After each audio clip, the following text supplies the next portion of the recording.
Amigas e amigos, somos mais uma vez aqui para poder fazer aquele programa Negros Online. Eu, Eloy Ferreira, e hoje estamos aqui com muita alegria, porque Negros Online é um programa que debate todos os temas de interesse da comunidade negra brasileira e mundial, por que não dizer? E é assim mesmo. E Negros Online está sendo transmitido pelo canal universitário, pela nossa rede TVT, pelos canais da nossa Zumbi dos Palmares. A propósito, é uma realização da nossa Universidade Zumbi dos Palmares, que tem como referência o nosso reitor José Vicente. E olha, venha logo para a nossa Zumbi dos Palmares. Estamos com o nosso vestibular em andamento. Se inscreva. Na Zumbi dos Palmares você tem os melhores professores, a melhor formação e as possibilidades da mobilidade social, né? Difícil no nosso país, um país que tem resistência para poder fazer a mobilidade. Mas agora a gente está avançando com a educação e a Zumbi é essa referência para isso. E hoje, aqui no nosso Negros Online, nós temos um tema que, olha, é um tema que pega, um tema forte para poder conversar, para poder debater, e um tema que diz respeito muito à comunidade negra brasileira e a todos os brasileiros, por que não dizer, a verdade é que a todos os brasileiros e brasileiras. E para poder debater esse tema, nós teremos a companhia extraordinária de um sociólogo top, que é o nosso Carlos Machado Giazzi, que vem aqui para poder colocar um pouco de experiência, um pouco do olhar, um pouco do como a gente tratar esse tema, que, na verdade, como já foi dito tantas vezes, o colorismo acaba aprofundando o racismo e dividindo a nação, especialmente a comunidade negra, né? É esse que é o tema. Aqui, no Negros Online, a gente debate os temas de interesse da comunidade negra. Aqui é Zumbi dos Palmares, o nosso quilombo da educação. Carlos Machado, muita alegria estar aqui contigo, meu irmão. Vamos juntos debater esse tema e eu quero ouvi-lo. E todos os nossos ouvintes estão interessados em ouvir você sobre esse tema tão importante para os negros e negras e para todos os brasileiros e brasileiras. Maravilha. Muito obrigado por estar mais uma vez com você, Eloy Ferreira. Então, o colorismo é uma discriminação baseada na cor da pele da pessoa, né? E aqui no Brasil a gente tem um histórico muito profundo do colorismo, que é essa graduação de cor de pele que existe naturalmente na humanidade, mas que por causa do racismo que brancos implementaram no Brasil, o colonialismo, o eurocentrismo, fez com que as oportunidades sejam diminuídas para quem tem a pele escura, né? Na justiça criminal, nos negócios, na economia, habitação, assistência médica, mídia e política. Ela interfere em grande parte da nossa vida, na escolha de parceiros para um namoro, um noivado, um casamento. O colorismo está presente e ele impacta na qualidade de vida, né, dessas pessoas. O desenvolvimento humano de pessoas de pele mais escura, infelizmente, é menor por causa dessa discriminação secular. Não só no Brasil, viu? No mundo. Em grande parte do mundo, essa discriminação acontece. Olha, esse é um registro bastante forte e bastante importante. E eu vou, assim, até numa perspectiva, num olhar para o passado, quero dizer, para os anos de 1872, no primeiro censo realizado na história do Brasil, que dá conta, talvez, ali, primeiro instante, de se estabeleceu um ambiente de distinção de brasileiros e brasileiras, né, de africanos e africanas, de afrodescendentes, que ali começaram a ser recenseados, onde os donos, os proprietários das grandes fazendas, do grande latifúndio naquele instante, acabava por definir quem eram os seus que estavam ali ao seu serviço, quem trabalhava. E aí ele definia as cores. Tenho alguns negrinhos, alguns pardos, e isso, desde aquele censo, se estabeleceu, o IBGE nunca mais escapou disso. Gostou de manter a série histórica, ou não gostou, mas de qualquer sorte, para poder não mudar um referencial histórico que teve desde aquela ocasião, nunca conseguiu, nunca alterou. Então, hoje, os brasileiros são divididos entre negros, os negros são os pretos e pardos, e os não negros são os brancos, são asiáticos e indígenas também. Isso acaba por criar um sentimento de, talvez, de diminuição da importância dos negros, porque quando se tenta estabelecer uma gradação, dá uma diferença de estabelecer, cria-se mais dificuldades para poder estabelecer isso que se acentuou muito bem, muito importante, é a tal da mobilidade. Eu não me sinto menos negro do que o Pelé, não me sinto menos negro do que o Tony Tornado. Naturalmente, que isso acaba sendo impactante. Quando você é o quê? É preto ou pardo? Eu sou negro. Ora, e isso eu acho que desde jovem, desde sempre, eu tive muito essa clareza e essa sensibilidade. Eu acho que esse senso, né, essa autoestima fica ofendida quando as pessoas são levadas a falar ele é quase negro, ou ele é quase preto. Nunca é quase preto, né? É quase negro sempre. Como é que você vê isso, Carlos? Então, eu acho isso muito difuso, muito, muito complexo, porque assim, eu comecei a assumir a minha negritude com 17 anos, em 1978, que foi o ano do centenário da abolição. Eu sou de 1970. E eu falava assim, eu sou negro. Não, você não é negro, você é moreno escuro. Mas que conversa é essa? Porque assim, a polícia, ela me parava diversas vezes, me parou em situações assim inesperadas, e eu percebia também a discriminação no mercado de trabalho, em diversos momentos. Então, assim, eu acho essa discussão uma discussão importante. O movimento negro tem levado essa discussão, e eu percebo que as pessoas, os grupos populacionais, têm cada vez mais tido a consciência de que, mesmo que você seja filho de uma relação miscigenada, você não deixa de ser negro, independente da coloração da pele que você tem. Mas a gente sabe que, infelizmente, é o que acontece, né? As pessoas de pele mais escura, elas tendem a sofrer mais com o racismo. E, às vezes, isso é aberto e, às vezes, é velado, né? O que causa grande sofrimento. Sim, existe uma diversidade. Eu mesmo tenho dado um curso sobre História da Ciência e Tecnologia no Sesc Paulista, e eu tenho falado para o pessoal, assim, eu entendo pessoas negras, desde a pessoa da pele mais escura, a pessoa albina. Se ela se assume negra, ela é negra. Entendeu? É uma categoria política também que nós estamos falando. Então, e nós Rapaz, somos a maioria da população aqui no Brasil. perfeito. Eu quero dizer que eu me associo muito com essa sua reflexão, porque eu achei isso mesmo, porque nós trouxemos esse Instituto da Autodeclaração, que era uma Brasil signatário de um tratado internacional que tinha esse instituto, que tem esse Instituto da Autodeclaração. E trouxemos esse instituto para o Estatuto da Igualdade Racial. Está ali com a previsão de que a autodeclaração é um referencial para os negros e negras. E ele é de uma importância extraordinária, fantástica, porque é no momento que ele confronta o status quo.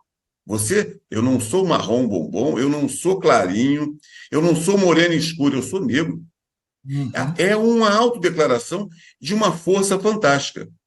Bem verdade é que agora, com os concursos públicos que têm registrado avanços das ações afirmativas, notadamente das cotas, alguns segmentos, algumas pessoas, né, acabam tendo uma conduta reprovável, alguns não negros realmente, com conduta e tentam se apropriar dessas oportunidades.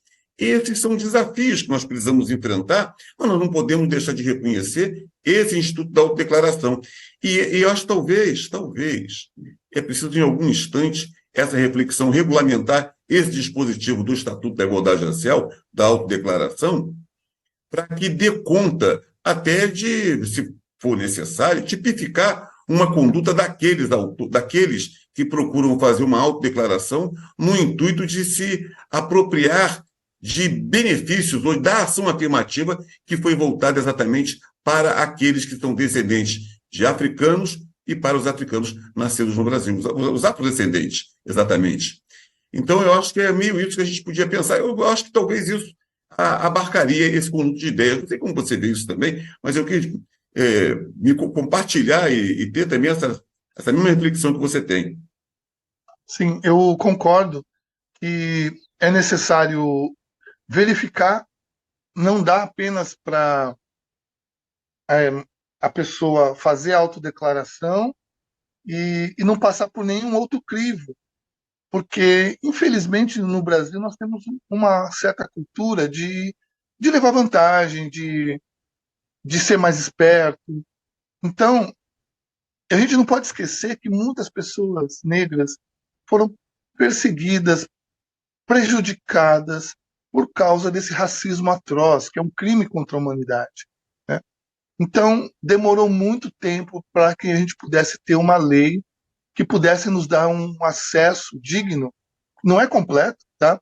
Mas é um início de uma política que busca reparar esses danos causados pelo trabalho forçado, pela escravidão, quando os nossos ancestrais foram retirados à força do continente africano e vieram para cá para produzir riquezas, para enriquecer a população branca. E a gente ganhou muito pouco, recebeu muito pouco em troca. Aliás, esse tema é um tema pouco falado, mesmo dentro do movimento negro, né? A questão das reparações. Então, eu entendo que é necessário. Tá, você se autodeclarou, beleza, me mostre fotos. Eu quero fotos, eu quero também que você preencha um, um texto, faça um texto a respeito do assunto. É necessário criar formas para que, de fato, pessoas negras sejam beneficiadas por essa política. Nós, que durante séculos fomos perseguidos por a gente não por nós temos um defeito de cor, vocês lembram disso? Até um livro de eu acho uma isso escritora ótimo famosa, quando se fala, um defeito de cor, um é isso que defeito de nós cor. temos. É um absurdo isso, né? Mas o governo português, ele estabeleceu isso. Então, na época do Brasil colonial, uma pessoa negra que queria ascender tanto no nível eclesiástico, religioso, católico, quanto num poder público, sendo funcionário público, ele tinha que abdicar da sua cor, né, e falar assim, olha, não olhe para a minha cor, né, serve as minhas capacidades. Um defeito de cor é uma coisa absurda. Então, no Brasil nós já tivemos isso, e apesar de toda a legislação que é antirracista, o racismo ele permanece, ele continua, né? Ele cria estratégias para poder existir. É como se você tivesse com uma medusa na sua frente e você, com muito esforço, consegue cortar uma cabeça da medusa. Mas existem outras cabeças que estão te golpeando e que você precisa se defender. Então, o racismo ele é dinâmico e a gente precisa estar sempre atento. Nós que somos ativistas, precisamos estar sempre atentos porque eles sempre criam uma estratégia para nos prejudicar e impedir o nosso desenvolvimento. É verdade. Agora você, me desculpe, mas eu vou ter que fazer até uma regressão aqui, só para poder, rapidamente. Assim, mas no tempo passado, até para poder as pessoas se alçarem em outros postos, né, tinham que dizer que eram quase negras, até algo assim. Rapaz, você sabe que tem uma história no futebol brasileiro, tem um livro que é negro, a história do negro no futebol brasileiro, escrito por Mário Filho, né, que é um negócio fantástico. Ali ele descreve como o atleta negro conseguia entrar em alguns clubes. E quando conseguia jogar, entrar pela frente. O único clube que confrontou o racismo na história do mundo do esporte foi o Clube de Regatas Vasco da Gama, que enfrentou os grandes clubes da época. Falou, não tiro negros, não tiro operários, não tiro... não retiro. Eu saio da liga, mas não retiro os jovens negros, operários e analfabetos. Eles permanecerão. Enquanto nos outros clubes, Quando eles foram aceitando os negros, depois da década de 1930, do século passado, eles fizeram o quê? Começaram a jogar pó de arroz, maquiar, usar Gumex ou brilhantina para o cabelo ficar emplastadinho, para poder permitir que eles conseguissem jogar futebol. E aí era um negócio bárbaro, era a forma dele ser incluído. Depois que o pó de arroz escorresse na pele, aí, ó, que é isso? Estão fraudando o campeonato, estão botando um negro para poder jogar bola. Então, é isso mesmo, até para poder alçar postos. E também tem isso. Você diz, nós não temos negros com incapacidades, em propriedades de latifúndio, em banqueiros ou grandes industriais. Nós não temos. E não temos nem negros de nenhum. Não temos. Mas nós temos só não negros que ocupam essas posições até hoje. Isso é real. É um apartheid que nós vivemos, né? É um apartheid sem lei.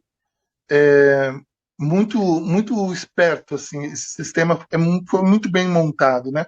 Eu lendo a Constituição de 1822, a nossa primeira Constituição, ainda é monárquica, né? 1824, desculpe, primeira Constituição brasileira. Isso. Em nenhum momento, em nenhuma parte do texto, havia a menção de escravidão.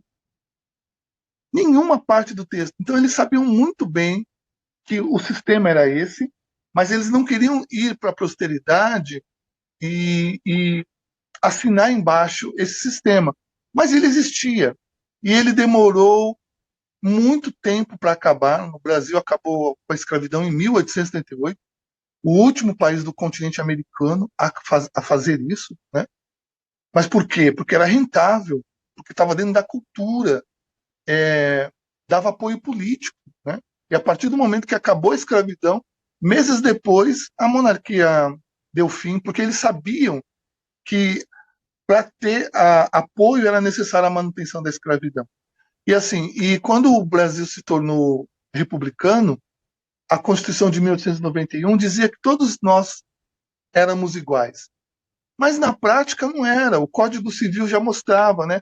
A questão do crime de vadiagem, toda a perseguição que você tinha aos músicos, as pessoas que tinham outras formas de existir eram perseguidas durante muito tempo. Eu sou de uma época, Eloy, eu peguei um pouquinho da ditadura militar, eu me recordo que os homens negros que viviam nas periferias na cidade de São Paulo, eles tinham que andar com uma carteira de trabalho no bolso de trás para mostrar para o policial que ele era trabalhador.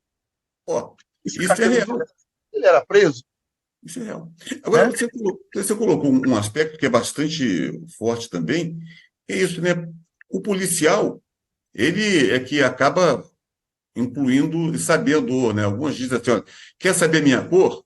O policial, quando ele entra para poder dar uma geral, ele sabe quem é negro e quem não é negro. Ele sabe. Né? Exatamente. E aqui nós temos essa realidade. Né? E você abordou, poxa, Carlos Machado, você está trazendo aqui elementos assim, fantásticos para a gente poder continuar esse debate. Veja só, você abordou como fazer para poder punir ou responsabilizar esses que tentam ofender o Instituto da Autodeclaração. Acho que ele tem que se regulamentar, talvez nessa dimensão, obrigar, trazer as fotos, trazer registros para poder serem postos à mesa, para que não se tenham dúvidas, fazer textos que reconheçam a sua dimensão, a sua ligação com a africanidade, né? E isso é tudo importante, porque vai formando, e ao mesmo tempo vai formando mais ainda o sentimento, elevando ainda mais a autoestima e valorizando esse Instituto da Autodeclaração. Eu me associo muito a isso, porque isso afasta o seguinte também, né? Não é o policial, nós vamos formar inclusive uma nova polícia com isso, não é o policial que vai dizer quem é negro, ele entra e já sabe, vai abordando, vai ofendendo e vai fazendo. E eu vivi essa época também, da década de 70, quando era exigido isso, e conheci uma figura extraordinária na minha vida, que foi um dos fundadores da Escola de Samba Mangueira, no Rio de Janeiro, foi o Carlos Cachaça.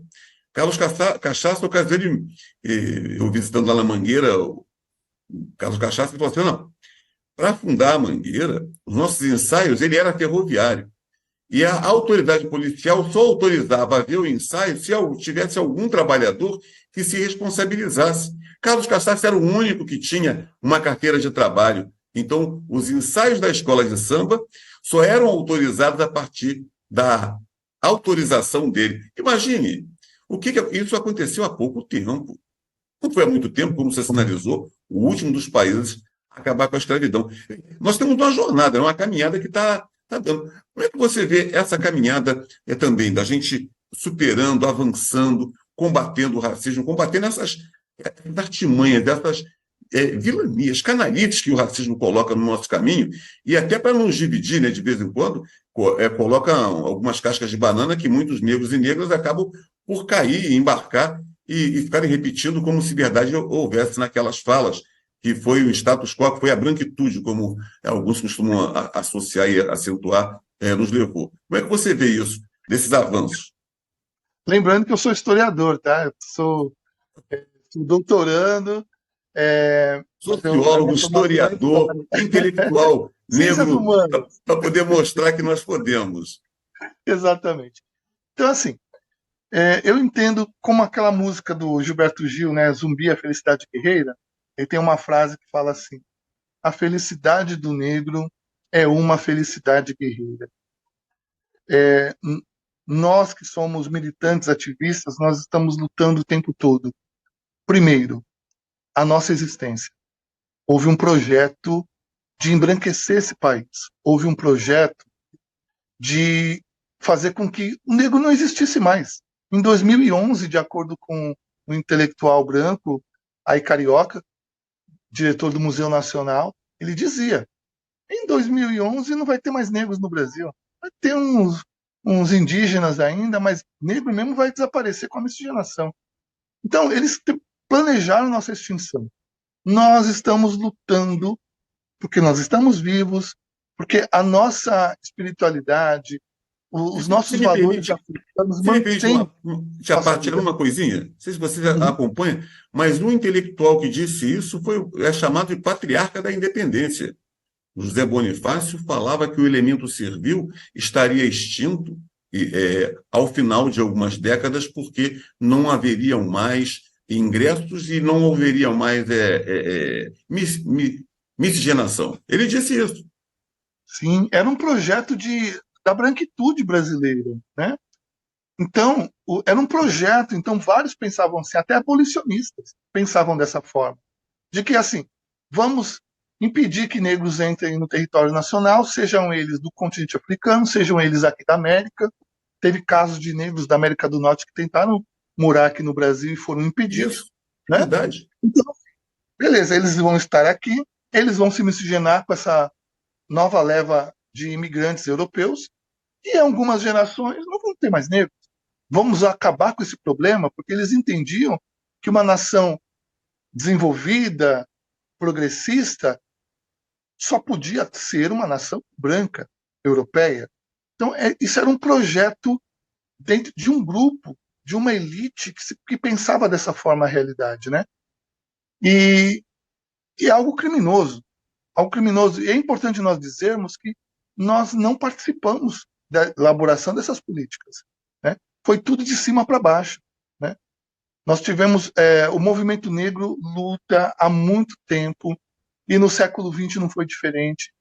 Existiram várias lutas, vários movimentos, várias organizações que culminaram com o desenvolvimento da Lei 10.139, com a criação da Fundação Palmares, com a criação da CEPIR. Isso é resultado de uma luta de, no mínimo 100 anos. Né? Então, Perfeito. o movimento negro lutou e continua lutando para que essas leis, o Estatuto da Igualdade Racial, seja implementado, para que a Lei 10.139 de 2003 seja implementada nas escolas. A nossa luta permanece. Perfeito, perfeito. E isso são muitas lutas, e dessas lutas eu destaco algumas lutas que eu considero de extrema importância.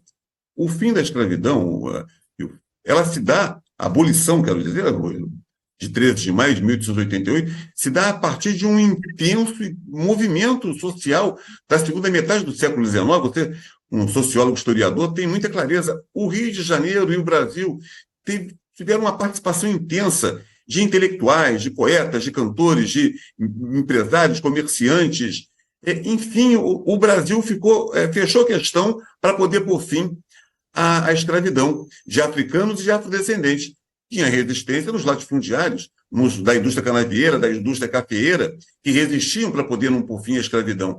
Mas as ruas do Rio de Janeiro ficaram tomadas num maior movimento social para poder esperar a votação da lei que pôs fim à escravidão. Foi um movimento fantástico. E a lei, o dia 13 de maio, era feriado até a década de 1930.